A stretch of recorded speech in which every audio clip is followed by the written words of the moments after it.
Betting apps మీద ఏం దాకా వచ్చినాయి సార్ మరి సజ్జనార్ గారు? బెట్టింగ్ యాప్స్ ఏమైంది? గతంలో సినిమా వల్ల డ్రగ్స్ దందాలు ఏమైపోయినాయి? ఈ శాతగాని ముచ్చట్లు అన్నీ చెప్పి జనాలలో నేను లేకపోతే పని చేయి, ఆ డ్రెస్ తీసేసి ఓ సినిమా వేసకాలని అడిగి ఓ వేషం తీసుకో, అందులో యాక్ట్ చేస్తే మంచిగా ఉంటుంది. కానీ నిజ జీవితంలో ఎట్లా యాక్ట్ చేస్తావు నువ్వు? బెట్టింగ్ యాప్స్లో ఏం లేదు, వీళ్ళతో ఏం కాదా, వట్టిదే వట్టిదే.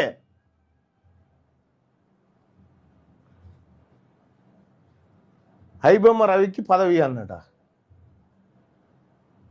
పాపం మెగాస్టార్ ఫీల్ అవుతాడా, మరి పబ్లిక్ ఫీల్ అవుతలేరా పైసలు పోతా ఉంటే?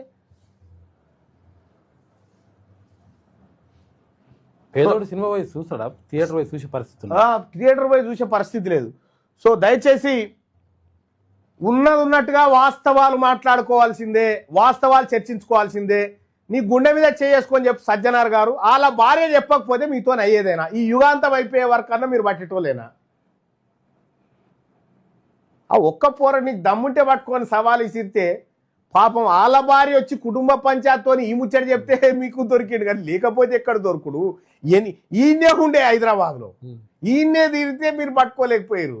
ఇక అందుకే ఆ డైలాగులు బంద్ చేసి, ఆ సినిమా వేసకాల ముచ్చట్లు బంద్ చేసి పోతే నువ్వు ఐపీఎస్ ఇచ్చిపెట్టి అటు పోయి ఆ సినిమాలలో జైన్గా ఎవడొద్దు అంటుండు. కానీ విషయం ఏంటంటే మంచి ఏదో మంచిదికే మాట్లాడాలి. రేపు తెలంగాణ ప్రభుత్వంలో నేను రికమెండ్ చేస్తా ఉన్న ప్రభుత్వానికి ఐబొమ్మ రవికి ఆడ రవీంద్ర భారత్లో సన్మానం చేయరి, ఆయన సేవలు వాడుకోర్రి. వీళ్ళకాడ ఈ సజ్జనార్ కాడే తెలివి కాళ్ళోడు ఐటీ సెక్టర్లో మంచి ఉద్యోగం, ఐటీ సెక్టర్లో పనికొస్తాడు చూడు, వాడుర్రి. సంపూర్ణ మద్దతు తీన్మార్ మల్లన్నగా సంపూర్ణ మద్దతు తెలియజేస్తా ఉన్న ఐబొమ్మ రవికి.